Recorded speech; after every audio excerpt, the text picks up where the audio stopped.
Terima kasih untuk Anda yang masih bergabung bersama dengan kami dan di segmen ini kita akan review bagaimana jalannya perdagangan di sepanjang hari ini.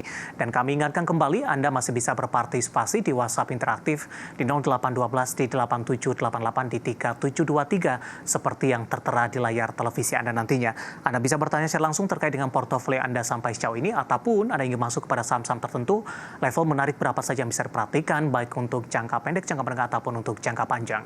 Dan saat ini kami sudah terhubung melalui Zoom bersama dengan Bapak Yosep Gabetua selaku Senior Analyst of Creative Trading System. Kita akan langsung sapa saja. Pak Yosep, selamat sore. Apa kabar, Pak?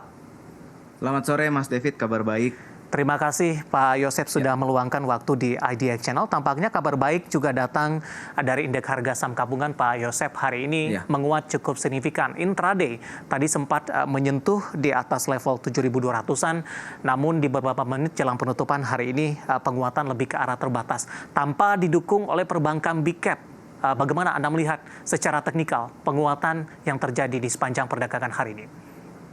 Oke, jadi kalau untuk hari ini dan beberapa hari ke belakang sebenarnya ini polanya sudah cukup jelas. Jadi beberapa hari ke belakang itu yang menyokong IHSG itu bukan saham-saham dari sektor perbankan ataupun bukan dari saham-saham di sektor teknologi, tapi saham-saham yang memang di portofolionya Pak Prayogo Pangestu. Jadi 4 saham yang cukup jelas posisinya dimiliki oleh Pak Prayogo Pangestu ini menopang signifikan. Dan karena harga sahamnya ini naik luar biasa dalam beberapa waktu terakhir sehingga market cap-nya pun semakin besar. Ketika market cap-nya semakin besar, pengaruh terhadap IHSG-nya juga semakin besar. Jadi bisa dibilang yang membawa IHSG ke area positif dalam beberapa waktu terakhir, bahkan bukan cuma IHSG ya, LQ45, IDX30 di mana ada TPIA dan BRPT di dalamnya, cuan dan brand itu belum termasuk di LQ45.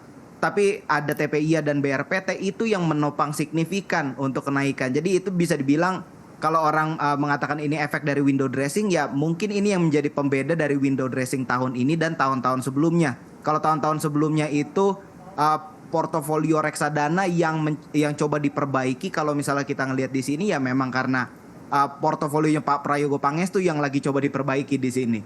Seperti itu Mas David. Baik, dengan penguatan hari ini, tadi sempat intraday-nya ke 7.200-an. Pak Yosep, bagaimana target Anda sampai dengan akhir tahun? Sampai dengan akhir tahun saya masih cukup optimis ngelihat dari belum ada, sampai sekarang terlihat belum, kalau misal kita exclude dulu saham-saham yang ada di portofolionya Pak Prayogo Pangestu. Ini pun sektor perbankan dan big caps yang dulu-dulu itu juga masih terus diborong sama investor asing. Jadi ini saling menguatkan nih. Ini menurut saya ada 2 kekuatan besar yang saling menggerakkan IHSG. Jadi saya masih optimis sampai akhir tahun IHSG bisa terus di zona positif. Seperti itu Mas David. Baik, dari sisi target di 7.200-an atau lebih, singkat saja Pak Yosep. Hopefully bisa lebih. Oke, baik. Hopefully bisa lebih. Oke, kita kembali ke saham-saham Bapak Prayogo Pangestu ini, Pak Yosep. Ketika dari sentimen global menghantam dari beberapa sektor saham-sahamnya juga agak sulit mengalami kenaikan, terutama di tengah bayang-bayangan suku bunga The Fed, tapi saham-saham dari grup Prayogo Pangestu tetap melaju kencang. Tampaknya tidak terpengaruh sama sekali, Pak Yosep. Sebenarnya apa yang menjadi magnet sehingga saham-saham dari Prayogo Pangestu ini banyak diburu oleh investor? Sebenarnya kalau dari sektor sendiri ini punya narasi yang kuat. Brand ini kan dari energi baru terbarukan. Jadi ini yang bisa dibilang cukup mendatangkan banyak uang lah. Ini yang investasi ini yang peluangnya dibuka untuk mendatangkan banyak uang. Dan kalau misalnya kita ngelihat sekarang juga banyak rencana-rencana akuisisi yang kita dibantah oleh media mainstream. Cuman kalau misalnya kita ngelihat aksi yang dilakukan seperti yang terjadi di saham cuan, yang di perusahaan cuan dibilang batal akuisisi PTRO, tapi ternyata beberapa direksinya diganti menjadi orangnya Pak Prayogo Pangestu. Jadi menurut saya ini dari dari sektornya sendiri ini cukup seksi, ini bisa menjadi magnet, dan dari kenaikannya capital gain mostly untuk investor yang sekarang itu yang dicari. Bukan dari dividen. Seperti brand sendiri dividennya tuh kecil banget, bahkan gak sampai 1%. Sederhananya orang nggak mungkin mau mencari ke situ kalau misalnya memang looking for dividen. Jadi lebih baik mereka pilih saham lain kalau mau cari dividen. Jelas yang dicari dari sini capital gain-nya.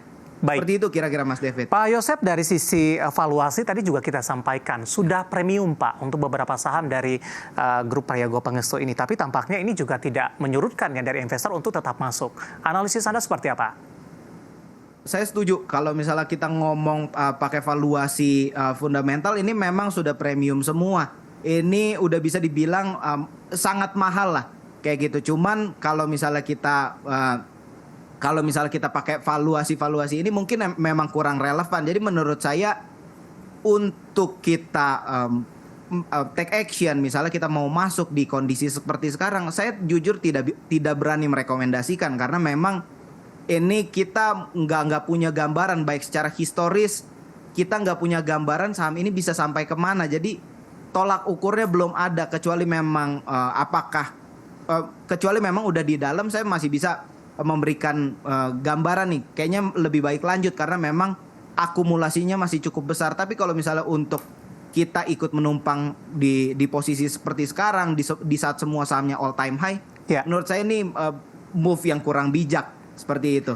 Baik, Pak Yosep, kebetulan ada pertanyaan ini dari para pemirsa di WhatsApp interaktif kami. Ada Bapak Hotang dari Medan menanyakan BRPT kali ini baru mau entry di angka berapa. Nah, kita akan coba ulas ini dengan penguatan yang sudah naik cukup signifikan, posisinya apakah sudah overbought, kemudian juga rawan profit taking tidak untuk BRPT. Sebenarnya kalau misalnya di kondisi sekarang ini kan saham BRPT itu bisa dibilang udah di level all time high-nya kan. Jadi ini bahkan di penutupan hari ini dia BRPT di level all time high. Nggak pernah BRPT menyentuh level 1750 penutupannya di level segitu. Jadi menurut saya kurang baik kalau misalnya dalam beberapa waktu ke depan atau beberapa minggu ke depan ternyata terjadi penurunan yang signifikan. Menurut saya ya di situ kalau misal kita mau ambil momentum masuk di sekitar 1.500 atau di 1.400. Seperti itu Mas David. Tapi bagi mereka yang sudah ambil posisi Pak untuk memaksimalkan profit yang ada ataupun menjaga profit yang ada, strateginya seperti apa? Bisa trailing stop. Kalau menurut saya kalau di posisi sekarang kita trailing stop aja, nggak perlu terlalu khawatir gimana-gimana. Karena kalau kita ngelihat dari transaksinya, kita lihat dari broker summary-nya, sampai sekarang pun yang terjadi adalah akumulasi. Jadi even di harga yang tinggi seperti sekarang, even di level all time high seperti sekarang, saham-saham dari grup Pak Prayogo Pangestu barusan saya cek semua di empat-empatnya yang memang sudah sah itu semuanya masih akumulasi. Artinya masih pembelinya masih jauh lebih besar dari top buyernya itu masih jauh lebih besar daripada top sellernya. Baik, analisis untuk BRPT yang hari ini juga kembali naik cukup signifikan dan tadi juga sekaligus menjawab pertanyaan Bapak Hotang dari Medan. Tunggu koreksi sehat terlebih dahulu dengan penguatan yang signifikan yang terjadi dalam beberapa waktu terakhir dan lagi-lagi keputusan investasi tetap ada di tangan pemirsa IDX Channel. Baik, dari saham-saham grup Prayogo Pangestu dalam hal ini kita beralih ke sektor lainnya. Pak Yosep, lagi-lagi dari perbankan big cap hari ini menjadi pemberat untuk indeks harga saham gabungan, terutama dari sisi BBNI yang hari ini koreksinya paling dalam, tadi sempat melemah di atas 3%, dan sekaligus menjawab pertanyaan Bapak Susilo yang ada di Blitar, apakah momentum ini bisa dilaksanakan untuk beli untuk BBNI.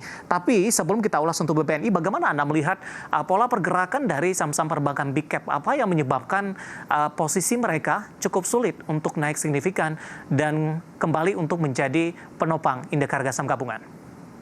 Oke, sebenarnya kalau misalnya dibilang cukup sulit naik signifikan sih enggak juga. Ini karena kita komparasi kan. Karena kebetulan di bursa saham kita nih ada satu kelompok saham yang lagi naik besar-besaran sehingga kita melihat saham-saham di sektor perbankan sepertinya naiknya enggak signifikan. Sebenarnya masih bagus-bagus aja kok kalau misalnya kita ngelihat. Maksudnya enggak perlu ada yang terlalu dikhawatirkan. Kalau kita exclude saham-saham di grup Pangestu sebenarnya masih bagus-bagus aja.